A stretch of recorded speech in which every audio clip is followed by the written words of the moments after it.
Bienvenue sur Africa 24 dans cette nouvelle édition du Non-Stop Info. Au sommaire de l'actualité, montée des actes terroristes de Boko Haram. Un attentat suicide revendiqué par le groupe islamiste a fait au moins 15 morts et 80 blessés ce samedi à N'Djamena au Tchad. Le premier tour de l'élection présidentielle au Burundi a été reporté. Les opposants ne souhaitent toujours pas participer à ce scrutin qu'ils qualifient de mascarade. Et puis, mise en œuvre du système LM2, licence master doctorat au Burkina Faso. Nous verrons comment et pourquoi l'adaptation à ces standards internationaux est difficile dans le pays. Mais avant de développer ces titres, attentats, suicide au Cameroun. 2 kamikazes se sont fait exploser ce lundi matin à Fotokol. À l'instar de l'attaque tchadienne de samedi, un homme vêtu d'une burqa s'est fait exploser derrière l'école publique de la ville.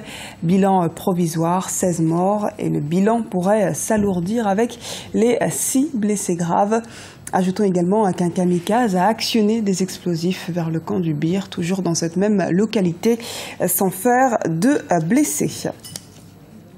Et c'est dans ce contexte sécuritaire qu'a été annoncée la visite du président nigérian Muhammadu Buhari au Cameroun après le Ramadan. Rappelons qu'après son élection, le président du Nigeria avait remercié les alliés de son pays, le Tchad et le Niger, pour leur engagement dans la lutte pour l'éradication de la secte nigériane de Boko Haram, thème qui sera au cœur des discussions entre le Nigeria et le Cameroun, 2 pays fortement impliqués dans cette lutte. Et les attaques contre les pays impliqués dans la lutte contre Boko Haram se multiplient sur leur territoire. Ce samedi encore, le Tchad a été la cible d'un kamikaze, faisant une quinzaine de morts. Pour certains, malgré le renforcement des mesures de sécurité, seule l'implication de la population pourrait être véritablement efficace. Les précisions de Lizelsi Akizimana. N'Djamena, la capitale tchadienne, a été encore une fois le théâtre d'un acte terroriste. Un kamikaze déguisé en femme et qui portait une burqa s'est fait exploser samedi 11 juillet devant l'entrée du marché central. Bilan, 15 morts et plus de 75 blessés. La population n'arrive pas à écouter la voix du gouvernement et à prendre à son niveau, à s'assurer d'un certain nombre de contrôles. Donc, comme nous, on parle souvent de la solidarité et tout ça, quand quelqu'un vient d'emblée, on ne se méfie pas de lui. On laisse entrer les gens et tant qu'on aura cette mentalité, tant qu'on aura à faire face au terrorisme. C'est la deuxième fois en moins d'un mois que le Tchad est frappé par de telles attaques. Le 15 juin 2015, 2 attentats ont visé simultanément le commissariat central et l'école de police, faisant 38 morts. Face à cette menace terroriste, les autorités tchadiennes sont appelées à renforcer encore une fois les mesures de sécurité. Le gouvernement doit davantage renforcer les mesures de contrôle, essayer d'augmenter les aspects techniques de contrôle, c'est-à-dire avec les caméras de surveillance, le contrôle physique, mais le grand travail reste au niveau de la population. Si on veut finir avec le Boko Haram, je crois que la population doit être sensibilisée pour que à n'importe quel point du territoire, les gens prennent conscience du danger et qu'ils se préparent en conséquence à dénoncer tout ce qui est suspect pour permettre aux autorités de prendre des mesures y afférentes. Le groupe terroriste Boko Haram a revendiqué ses attentats suicides de N'Djamena. Le Tchad est devenu une cible de Boko Haram depuis sa participation en février à une opération militaire régionale visant à chasser le groupe islamiste au nord-est du Nigeria.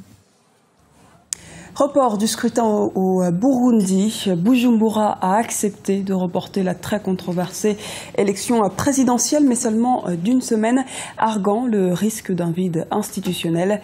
Au terme de la constitution burundaise, elle doit être organisée au plus tard 1 mois avant la fin du mandat du président sortant, qui est fixé au 26 août 2015. Le point tout de suite avec Lizelsi Akizimana. L'élection présidentielle au Burundi fixée au 21 juillet.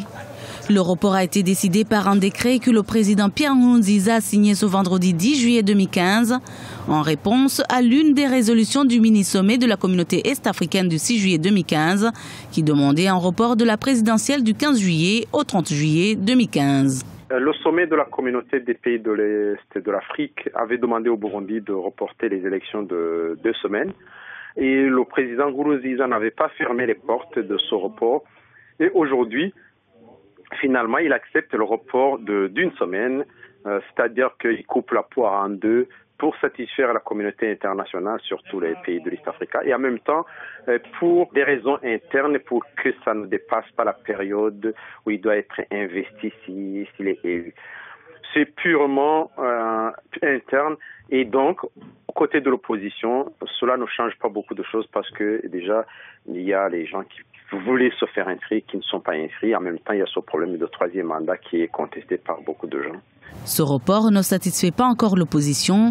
Elle estime en effet que les conditions ne seront pas réunies en une semaine pour aller vers une élection crédible et transparente. L'ancien président Sylvestre Ntibantunganya, candidat indépendant à cette présidentielle de 2015, y renonce. Je ne vais pas dans ces élections. Parce que justement, depuis l'organisation, il y a depuis plusieurs semaines et plusieurs mois, c'est vraiment une mascarade d'élections qui sont jouées de garantir la conscience, de garantir la crédibilité. Pour l'intérêt de la démocratie, pour l'intérêt de la paix, pour l'intérêt de la sécurité, nous réclamons toujours qu'il y ait ces négociations entre les différents protagonistes, non pas sur un système à mettre en place au Burundi, mais sur les conditions qu'il faudrait remplir pour se garantir des élections libres et démocratiques. J'entends des arguments qui sont donnés ici ou là, des gens qui pensent qu'on veut remettre en cause ceci ou cela. Non, nous remettons en cause la mauvaise gouvernance du parti CNDD-FDD. La période de la campagne de l'élection du président de la République est donc prorogée jusqu'au 18 juillet. Le calendrier des sénatoriales n'a pas changé pour l'instant. L'élection des sénateurs reste fixée au 24 juillet 2015. Mise en œuvre du système LMD au Burkina Faso, une étape non sans difficulté, notamment face aux problèmes d'infrastructures universitaires et à l'effectif réduit des enseignants. Adaptée depuis 2007, l'application de cette loi fait face à de nombreux défis, comme nous l'explique Idalet Mirabel-Bissou.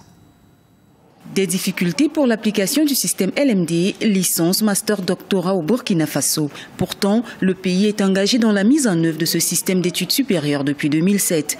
Dans le souci de s'adapter aux standards internationaux, le Burkina Faso, comme la plupart des pays du continent, s'emploie à réformer son système d'enseignement supérieur. Mais 5 ans après l'adoption des textes du LMD, toutes les conditions ne sont toujours pas remplies pour garantir une formation de qualité aux étudiants.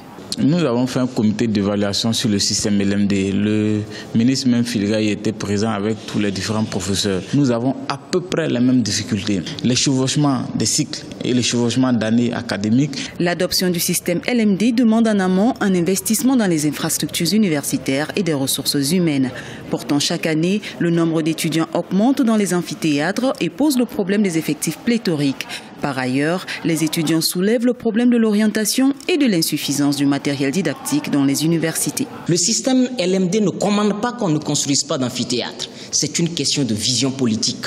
On commande à une promotion de 1800 étudiants un document dont il y a un seul exemplaire à la bibliothèque. Vous pensez que c'est le système LMD qui commande que nos bibliothèques soient vidées? Je pense qu'elle commande d'ailleurs des bibliothèques multimédia, de sorte que le livre ne soit plus un élément qui est individuel. Adopté pour une meilleure adéquation formation-emploi, le système LMD s'inscrit dans ce cadre avec la professionnalisation des filières. Selon certains observateurs, la réussite de ce système d'éducation au Burkina Faso devra passer par l'identification et l'analyse des difficultés rencontrées depuis son adoption. Cette étape permettra de proposer des solutions afin d'élaborer des stratégies pour améliorer l'offre éducative. Sport, avant de clore cette édition, à l'issue de la deuxième journée de la phase de groupe de la Coupe de la CAF, l'Étoile du Sahel et Zamalek ont pris la tête de leurs poules respectives. Le Stade malien, le SC Sfaxien et AC Léopard attendent toujours leur première victoire, alors que l'Espérance de Tunis n'a toujours pas décroché le moindre point. De son côté, Zamalek domine la poule B. Les Égyptiens ont enchaîné un deuxième succès de rang en s'imposant samedi soir 1-2 sur le terrain des Orlando Pirates. C'était le journal de la rédaction. Merci de nous avoir suivis. Retrouvez dans un instant une nouvelle édition de l'actualité sur Africa 24.